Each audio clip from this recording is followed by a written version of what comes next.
sama Salsa sekarang udah semester 2, mau naik semester 3. Terus aku sama Salsa itu kuliahnya di Universitas Bina Sarana Informatika. Nah, dua-duanya kan dari jurusan yang sama nih ya, ilmu komunikasi. Kenapa harus ilmu komunikasi? Mungkin dari Salsa Bila yang akan jawab. Aku masuk jurusan ilmu komunikasi sebenarnya karena aku itu tadinya kurang percaya diri dalam bicara depan umum. Makanya aku mau belajar lebih dalam lagi gimana sih caranya biar bisa bicara depan umum pede kayak gitu. Kalau dia sendiri? Alasannya kebalikan dari Salsa sih, aku suka ngomong di depan umum. Nah, karena aku tahu di ilmu komunikasi itu belajar tentang berkomunikasi, jadi aku mau pelajarin lagi lebih dalam. Sebenarnya itu sih alasannya. Nah, kalau dari Lydia sendiri ya, apa sih alasan Lydia masuk ke universitas swasta? Padahal kan kebanyakan lulusan SMA atau SMK pasti mau masuk PTN dong. Boleh dijawab Lydia? Nah, alasan aku milih kuliah di swasta itu karena kuliah di swasta itu bisa milih jadwal mau pagi atau malam. Karena aku kuliah sambil kerja, jadi aku lebih milih swasta karena aku bisa ngatur jadwal aku sendiri. Oh begitu. Kalau menurut Salsa sendiri, apa alasan kamu masuk ke universitas swasta? Kalau aku sendiri sebenarnya masuk swasta bukan tujuan utama ya. Kalau aku itu sebenarnya udah sempat nyoba ujian masuk perguruan tinggi negeri, cuma karena nggak keterima, jadi aku pilih jalur lain untuk masuk ke swasta, kayak gitu. Oh, jadi kamu Salsa langsung lanjut ya? Iya, sebenarnya aku nggak mengharuskan diri aku untuk masuk ke perguruan tinggi negeri sih. Jadi kalau emang nggak keterima di negeri, ya aku langsung masuk aja ke swasta kayak gitu. Kalau dia sendiri, ada nggak keinginan untuk masuk PTN? Sebenarnya juga aku ada niatan kok mau masuk perguruan tinggi negeri, tapi karena di tahun aku lulus aku banyak kegiatan, jadi aku belum sempat belajar. Oke baik, seperti yang kita tahu nih, sebagian besar siswa-siswi lulusan SMA atau SMK itu keinginan besar untuk masuk PTN setelah lulus. Nah, kalau nggak lulus, pasti ikut gap year atau rehat pendidikan setahun untuk ikut ujian masuk PTN tahun selanjutnya. Nah, kalau kalian sendiri, ada nggak alasan kenapa langsung daftar PTS tanpa gap year? Mungkin boleh dari Salsabila terlebih dahulu untuk menjelaskan. Tadi aku bilang sebenarnya aku nggak mengharuskan diri aku untuk masuk ke perguruan tinggi negeri. Selain itu, waktu itu menurut aku sangat berharga ya. Jadi kalau misalnya aku gap year, nunda 1 tahun, itu sama aja aku menunda langkah aku untuk menuju kesuksesan gitu. Dan menurut aku sukses itu bukan dari nama perguruan tingginya sih, tapi menurut aku sukses itu dari diri sendiri. Kalau dia sendiri bagaimana?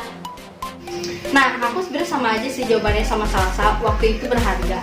Nah, daripada aku buang-buang waktu aku 1 tahun, aku mendingan langsung aja masuk ke perguruan tinggi swasta. Kalau menurut kalian nih, apa sih alasan siswa-siswi yang baru lulus untuk keinginan besar masuk PTN? Dia dulu mungkin yang baru jawab. Menurut aku mungkin alasan terbanyak itu karena cita-cita ya. Mungkin menurut mereka itu kalau misalnya kita masuk perguruan negeri, apalagi yang ternama, pasti itu bakal cita-citanya bagus. Kalau menurut aku alasan mereka untuk masuk ke negeri itu karena di pandangan mereka itu kalau mau meraih cita-cita yang sukses itu harus masuk negeri. Selain itu pasti karena keinginan orang tua juga, kebanyakan orang tua tuh pasti mau anaknya itu masuk perguruan tinggi negeri. Terus harga perguruan tinggi negeri itu kan relatif lebih murah daripada perguruan tinggi swasta, walaupun banyak juga swasta yang lebih murah daripada negeri. Selain itu perguruan tinggi negeri itu fasilitasnya lebih lengkap ya daripada swasta karena kan dia dibiayai pemerintah. Itu sih menurut aku alasannya. Menurut kalian ya, apa sih kelebihan dan kekurangan PTS?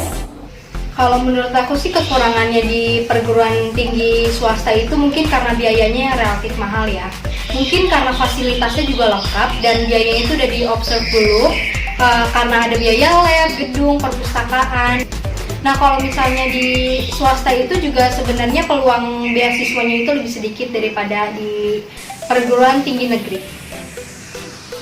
Kalau menurut aku kelebihan masuk di perguruan tinggi swasta itu lebih mudah ya dibanding perguruan tinggi negeri. Udah gitu mahasiswanya lebih diperhatikan oleh dosen-dosennya karena jumlah mahasiswanya yang relatif lebih sedikit daripada di negeri. Selain itu juga kegiatan akademiknya nggak terlalu ketat seketat di negeri. Jadi mahasiswa itu bisa memanage waktunya dengan baik. Jadi ada yang bisa sambil kerja dan lain-lain.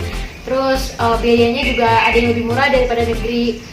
Nah, tadi kan dia udah sempat jelasin nih alasan kenapa banyak masuk PTN. Sekarang menurut kalian, apa kekurangan PTN?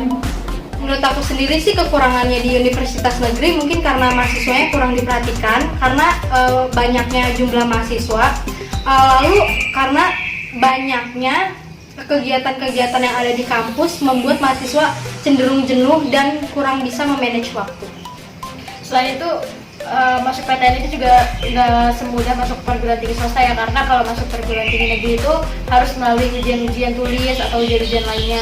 Makanya kalau misalnya yang nggak keterima tahun ini, banyak juga yang ngambil gap year untuk mencapai perguruan tinggi negeri impian mereka kayak gitu. Oke, menurut kalian apa yang harus dilakukan mereka agar benar-benar bisa mencapai kesuksesan tanpa masuk PTN? Kalau menurut aku sih kalau misalnya emang kita benar-benar mencari hal positif, belajar dan mencari pengalaman, itu pasti sih ada jalan untuk kesuksesan. Selain itu sabar dan banyak berdoa juga untuk mencapai kesuksesan sendiri. Terus satu hal penting yang harus kita lakukan kalau ingin mencapai kesuksesan adalah jangan pernah dengerin kata orang lain, karena banyak banget orang-orang yang minder kalau mau melakukan sesuatu gitu, padahal kan kita yang jalanin gitu. Jadi jangan pernah dengerin. Oke, kalau diberi kesempatan untuk mengulang, apakah kalian akan tetap di PTS atau akan mencoba PTN? Menurut aku sendiri sih, aku nggak ada niatan untuk coba lagi untuk masuk universitas negeri karena aku tahu kapasitas diri aku sendiri, dan kalau misalnya emang aku masuk karena beruntung, aku takut aku akan tertinggal karena lingkungannya yang berat. Makanya aku akan tetap aja ke universitas swasta. Oke, baik, ini pertanyaan terakhir ya. Apa pesan kalian nih untuk generasi kalian selanjutnya?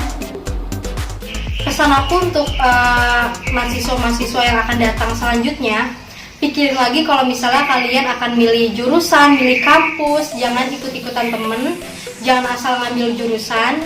Terus juga jangan nyerah kalau misalnya kalian masuk perguruan swasta, karena sukses itu datang dari diri kalian sendiri.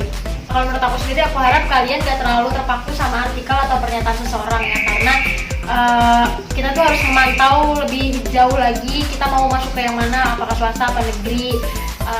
Yang terpenting adalah kesuksesan itu bukan terletak pada alma maternya, bukan terletak pada judul negeri atau swastanya, tapi kesuksesan itu kita yang raih. Jadi sukses itu ada di tangan kita sendiri. Oke, keren banget ya dua narasumber kita kali ini. Tidak terasa 10 menit mereka menemani saya hari ini.